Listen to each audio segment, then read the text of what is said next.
زلزلوں سے ڈرتے ہو، کبھی تم خود ایک زلزلہ تھے، آج اندھیرے سے کانپتے ہو. کیا یاد نہیں کہ تمہارا وجود ایک اجالا تھا؟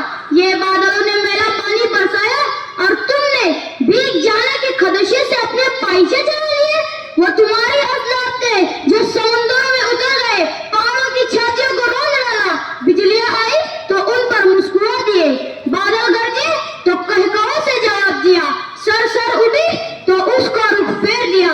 آندھیاں آئی تو ان سے کہا یہ تمہارا راستہ نہیں، یہ ایمان کی جان کنی ہے.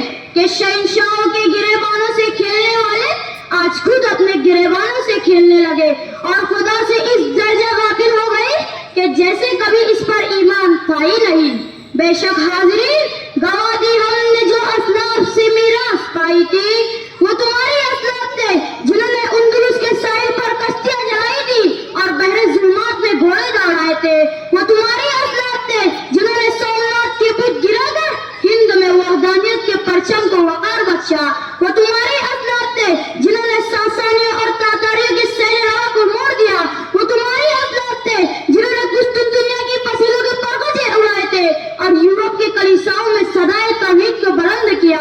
وہ تمہارے اسلاف تھے جنہوں نے آتش کدہ پارس کو توحید کی سرد ہواؤں سے بجھا دیا. وہ صلاح الدین ایوبی کہ جن کے نام سے عیسائی دلورے کے پسینے چھوٹ جاتے تھے. وہ جمعیت علماء ہند کے اکابر جنہوں نے برطانوی سامراج کے پرچم کو جھکایا، وہ تمہارے اسلاف تھے. دارالعلوم دیوبند سے پہلی دین کی کرنیں اور علی گڑھ مسلم یونیورسٹی سے فروزہ اصلی علوم کی مشعلیں تمہیں اسلاف کی وراثت سے آگاہ کراتی ہے.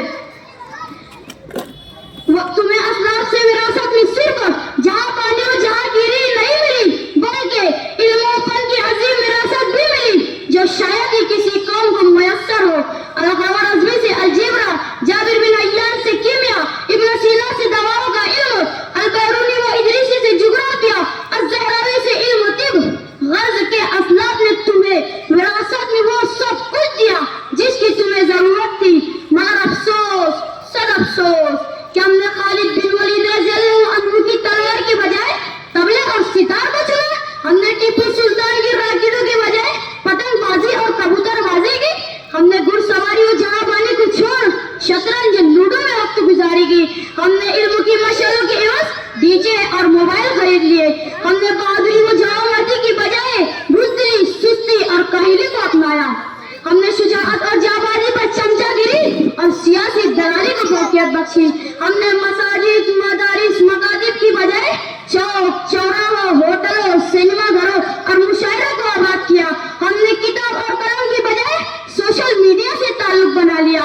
ہم سے مساجد کی حفاظت نہ ہو سکی، اوقاف کی زمینوں کو ہم سنبھال نہ سکے، قوم کی بیٹیوں کی رہائش اور بابری مسجد کی صدائیں بھی ہمیں بیدار نہ کر سکی. کڑتے سمٹتے فلسطین سے آتے شہیدوں کی آوازوں پر سم بکم خاموش تماشائی بنے ہو. ہے صد ہے تھے تو آبا تمہارے ہی، مگر تم کیا ہو میرے جوانوں. مارٹن لوتھر کنگ نے کہا تھا اگر آپ اڑ نہیں سکتے تو دوڑیے، اگر دوڑ نہیں سکتے تو پیدل چلیے، اگر پیدل نہیں چل سکتے تو گھسٹ کر اور رینگ کر آگے بڑھیے.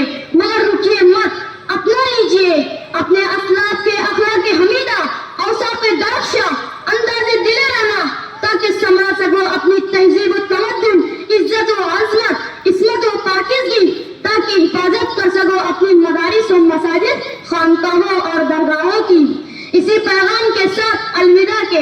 جلا ڈالی تھی تم نے کشتیاں اندلس کے ساحل پر، مسلمانوں وہی تاریخ دہرانے کا وقت آیا جہاں سے 313 چلے تھے تم مسلمانوں. انہی ماضی کی راہوں پر پلٹ جانے کا وقت آیا. خدا حافظ. نمبر 8